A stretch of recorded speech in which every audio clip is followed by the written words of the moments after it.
ഇവിടെ അദ്ദേഹം ആവിഷ്കാര സ്വാതന്ത്ര്യത്തെ കുറിച്ചിട്ടൊക്കെ പറഞ്ഞുകൊണ്ടേയിരിക്കുകയാണ് ആര് കോൺഗ്രസിന്റെ പ്രതിനിധി. ഞാൻ ഒന്നിനൊരു സിനിമയുടെ കാര്യം പറയാം. 1952 റുനൂമി എന്ന് പറഞ്ഞൊരു സിനിമ ഉണ്ടായി. ജവഹർലാൽ നെഹ്റു നിങ്ങളുടെ നേതാവ് നമ്മുടെ മുൻ പ്രധാനമന്ത്രി ബാൻ ചെയ്ത് കളഞ്ഞു 1952 റുനൂമി എന്ന് പറഞ്ഞ സിനിമ. അതിന്റെ ഒരു കാരണം പോലും അദ്ദേഹം ബോധിപ്പിച്ചിട്ടില്ല.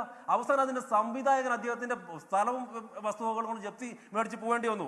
അടുത്തത് 1969 നീലാകാശർ നീച്ച എന്ന് പറയുന്ന ബംഗാളി സിനിമ, അതും നെഹ്റു നിരോധിച്ചതാണ്. മനസ്സിലായില്ലേ? അപ്പൊ എവിടെ പോയി നിങ്ങളുടെ ആവിഷ്കാര സ്വാതന്ത്ര്യം? പോട്ട് 75 ആന്തി ഇന്ദിരാഗാന്ധി നിങ്ങളുടെ നേതാവ് നമ്മുടെ എല്ലാവരുടെയും മുൻ പ്രധാനമന്ത്രി നിരോധിച്ച സിനിമയാണെന്ന് ആന്തി. കഴിഞ്ഞില്ല 75 തന്നെ കിസ്സ കുർസിക്ക, അത് നിങ്ങളെ കേട്ടിട്ടുണ്ടാവോ സിനിമ? കസേരയുടെ കഥ, ഇന്ദിരാഗാന്ധിയുടെ ജീവിതവുമായിട്ട് ബന്ധമുണ്ട് എന്ന് പറഞ്ഞിട്ട് അവർ നിരോധിച്ച സിനിമയാണെന്നേ. അന്നെന്ത് എവിടെ പോയി നിങ്ങളുടെ ആവിഷ്കാര സ്വാതന്ത്ര്യമല്ല? അന്ന് എവിടെ പോയി നിങ്ങളുടെ പ്രദർശന സ്വാതന്ത്ര്യം എന്നല്ല? അന്ന് എവിടെ പോയി നിങ്ങളുടെ കലയോടുള്ള നിങ്ങളുടെ സമീപനമല്ല? അന്ന് എവിടെ പോയി നിങ്ങളുടെ കലയോടുള്ള സ്നേഹമെല്ലാം? അപ്പോ കോൺഗ്രസിന്റെ കാലഘട്ടത്തിൽ സിനിമകൾ നിരോധിച്ചിട്ടുണ്ട്. ജവഹർലാൽ നെഹ്റു നിരോധിച്ചു, ഇന്ദിരാഗാന്ധി നിരോധിച്ചു. ഇതിന്റെ രണ്ട് കാരണം ജവഹർലാൽ നെഹ്റു നിരോധിച്ചതും ഇന്ദിരാഗാന്ധി നിരോധിച്ചതും അവരെ വിമർശിക്കുന്നു എന്നുള്ളതുകൊണ്ടാണ്. ജവഹർലാൽ നെഹ്റുവിന്റെ ഒന്ന് രണ്ട് കാര്യങ്ങൾ. ഒന്ന്, കൊൽക്കത്തയിൽ വളരെ സുഗമമായി നടന്ന ഒരു ഈ ചലച്ചിത്രമേളയെ കുറിച്ച് താങ്കൾ പറഞ്ഞു, ഫിലിം ഫെസ്റ്റിവലിനെ കുറിച്ച്. അവിടെ സിനിമകൾക്ക് നിരോധനം ഉണ്ടായപ്പോൾ അത് വകവെക്കാതെ സിനിമകൾ പ്രദർശിപ്പിക്കാൻ തീരുമാനമെടുത്തു മമതാ ബാനർജി. അതുപോലെ തന്നെയാണ് ഇപ്പോൾ സംസ്ഥാന സർക്കാർ കേരളത്തിൽ എടുത്തിരിക്കുന്നത്. ഇനി രണ്ടാമത്തെ കാര്യം, പാലസ്തീൻ 36 പോലുള്ള സിനിമകൾ അവിടെ പ്രദർശിപ്പിച്ചു എന്ന് താങ്കൾ പറഞ്ഞതുകൊണ്ടാണ് അവിടെ. പിന്നെ രണ്ടാമത്തെ കാര്യം താങ്കൾ പറഞ്ഞത് എന്താണ് തെറ്റ്? പറയൂ. അല്ല, തെറ്റാണ്. കാരണം ഈ സിനിമകൾ നിരോധിച്ചിട്ടില്ലാന്ന്.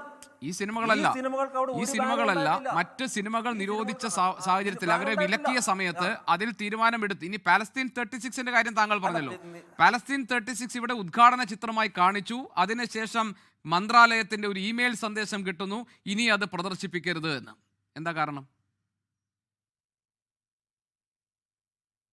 അതാണ് ഞാൻ പറഞ്ഞത്. എന്താ കാരണം? കൃത്യസമയത്ത് കൊടുക്കണ്ടേ? അല്ല, അത് ശരി. ഉദ്ഘാടന ചിത്രം പ്രദർശിപ്പിച്ച ശേഷം അതാണ് എന്റെ ചോദ്യം. ഉദ്ഘാടന ചിത്രമായി പ്രദർശിപ്പിച്ച ഒരു ചിത്രം ഇനി പ്രദർശിപ്പിക്കേണ്ട എന്ന് തീരുമാനിക്കുന്നത് എന്തുകൊണ്ടാണ്? 100 വർഷം പൂർത്തിയാകുന്ന ബാറ്റിൽ ഷിപ്പ് പൊട്ടംകിൻ എന്ന് പറയുന്ന റഷ്യൻ വിപ്ലവത്തിന്റെ കഥ പറയുന്ന ചിത്രം എന്തുകൊണ്ടാണ് പ്രദർശിപ്പിക്കേണ്ട എന്ന് തീരുമാനിക്കുന്നത്? അതാണ് ഗോപികൃഷ്ണ ഞാൻ പറഞ്ഞത്. അതാണ് ഈ സിനിമകൾക്ക് എങ്ങനെ പിന്നെ നമ്മുടെ രാജ്യത്തിന്റെ മറ്റിടത്ത് എങ്ങനെ പ്രദർശനാനുമതി കിട്ടുന്നു? പിന്നെ നിങ്ങൾ പറഞ്ഞ ജവഹർലാൽ നെഹ്റുവും ഇന്ദിരാഗാന്ധിയൊന്നും Janaki versus state of Kerala പോലെയുള്ള ഒരു സിനിമയിൽ ഈ പേരിന്റെ ഇത് ചൂണ്ടിക്കാണിച്ചുകൊണ്ട് ചിത്രത്തിനെതിരെ രംഗത്ത് വന്നിട്ടില്ല. ഹലാൽ എന്ന സിനിമയുടെ കാര്യം. ഇനി അതിനപ്പുറം ഈ ബീഫ് എന്ന് പറയുന്ന സ്പാനിഷ് ചിത്രത്തിന്റെ കാര്യം ബീഫ് എന്ന പേര് കണ്ടുകൊണ്ട് ചെയ്യുന്നത്. അപ്പോൾ ഇതൊക്കെ ഒന്നെങ്കിൽ അടൂർ ഗോപാലകൃഷ്ണന്റെ വാക്കുകൾ പറഞ്ഞാൽ ഒന്നെങ്കിൽ അതൊരു വിവരക്കേടാണ്, അതല്ലെങ്കിൽ അത് ബോധപൂർവം നടപ്പാക്കുന്ന ഒരു അജണ്ടയുടെ ഭാഗമാണ്. സജി ചെറിയാൻ പറഞ്ഞതുപോലെ ലോകത്തെവിടെയായാലും ഏത് സമയത്തും 24 വാർത്തകളും ഓഗ്മെന്റഡ് റിയാലിറ്റി പാക്കേജുകളും എക്സ്പ്ലെയിനറുകളും വിശദമായി കാണാൻ ഞങ്ങളുടെ യൂട്യൂബ് ചാനൽ നിങ്ങൾക്ക് സബ്സ്ക്രൈബ് ചെയ്യാം.